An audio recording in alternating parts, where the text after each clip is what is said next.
I did half a zan, 15 hours till I land, had me out like a light, ayy, like, oh my bad, wrong video. That bar's still weak, 3 months later. Smino Noir came out last week, and I got a couple words to say about it because I like Smino.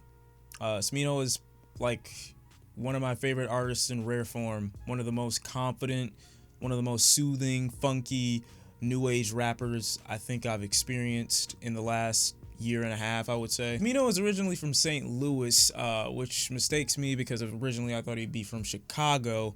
Him working with artists like No Name and artists like Saba seems to mesh very well with these artists almost seamlessly, to the point where there's this like common camaraderie between those artists. And I would say it's less of a bond, but more of a come up where they help each other out and they acknowledge each other's talent and help each other grow organically, and less from the hands of a label or any kind of mainstream act. Smino very much so impressed me with his last album, Black Swan, which was his kind of take on the divine feminine, in my opinion. Tracks like Anita being some of my favorites because of the way he uses his voice and flows so effortlessly. And this album isn't really that much different in terms of the areas of femininity that it tackles and just the areas of blackness that it kind of respects and regards and gives reference to. I like in this album that it doesn't try so strongly to relate to the audience, more so it just kind of brings up in a very organic fashion Smino's experience, not only in his hometown but Chicago and with black women in general. I feel like a large portion of this album, Noir, is Smino just having the most fun but extremely self-confident, and I can feel that self-confidence by the way he tackles a lot of these tracks. He's not afraid to go into any different vocal tone, any different inflection. His ability to change his voice at the drop of a dime adds so many different layers and textures to an album like this that already has production that's really bouncy and pretty glitchy on its own. I think that production being so constant and so energetic allows Smino to do what he does with his voice, and it sounds so great on a lot of these tracks because a lot of them don't have necessarily a song structure. A lot of them don't necessarily have a hook verse kind of format.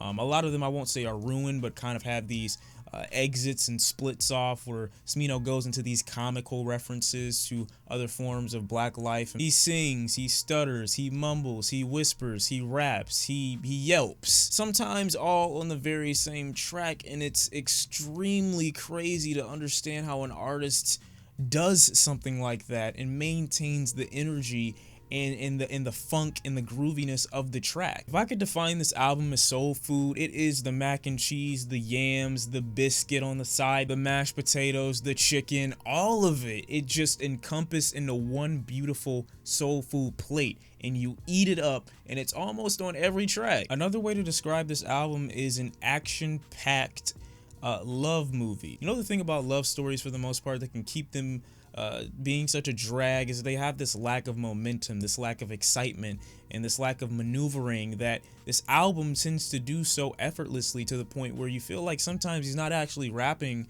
about love, or sometimes he's not even rapping about anything. It doesn't have to necessarily be this bedroom anthem that's stuck to this simple trap style production. It can be this exciting kind of layered vocal tone, everywhere acrobatic track. I think the unpredictability and the freshness of an album like this in a climate where there is music that's oversaturated in the market, that when it does reference specific topics or have references talking about sex or talking about women, it's done in a very formulaic way that's done over either a trap beat or some very mellow production that doesn't really have any excitement or maneuvering to it. With this album, some of the production is so bouncy and so glitchy sometimes and so sporadic that it allows Smino to actually go into these different vocal tones and these different layers of his voice and be able to make the track very entertaining while rapping about something that we all know and love anyway. I mean, take the twitchy production on a track like KLINK, which he manages to find a pocket in, and still another track where he changes his vocal tones and inflections ever so slightly and softly, that has a very addicting and healthy, a very consistent bass line to it.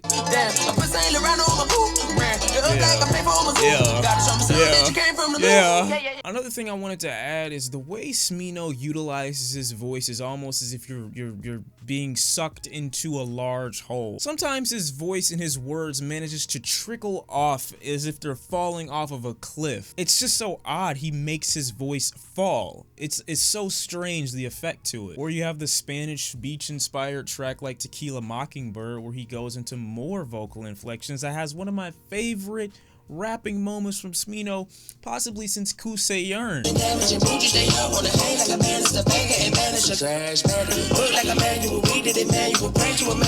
That is where a lot of the hooks and a lot of the structure to a lot of these songs kind of stop.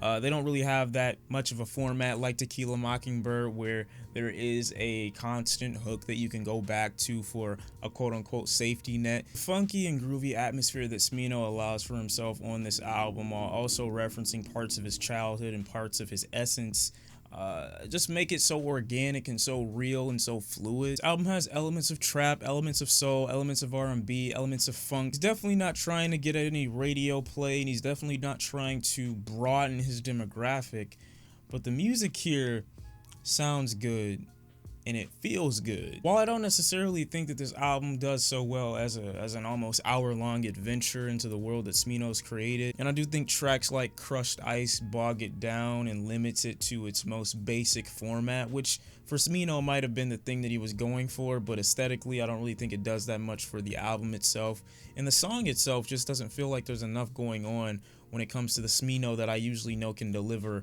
so much more material that's groovy and funky and feels good. It just seems like a really empty song. See, the thing about this album that kind of bothers me is there's not really a hook within it in many of the tracks that keeps you invested into many of the songs themselves. It seems more as though you're going through this transitional period song by song, seeing what you like most or catch on to, but nothing that really sticks to you or grabs you to hold on like a hook on many songs would. And I think the second half of this album is loaded with tracks that don't really have that much that differentiates themselves from one another. Some of the tracks seem to go even topically hand in hand with one another to the point where it's like, do you need two tracks discussing and almost doing the same thing sonically? I definitely think the way Smino raps, it may be hard to understand what he's saying to the point where it's not something that you want to miss.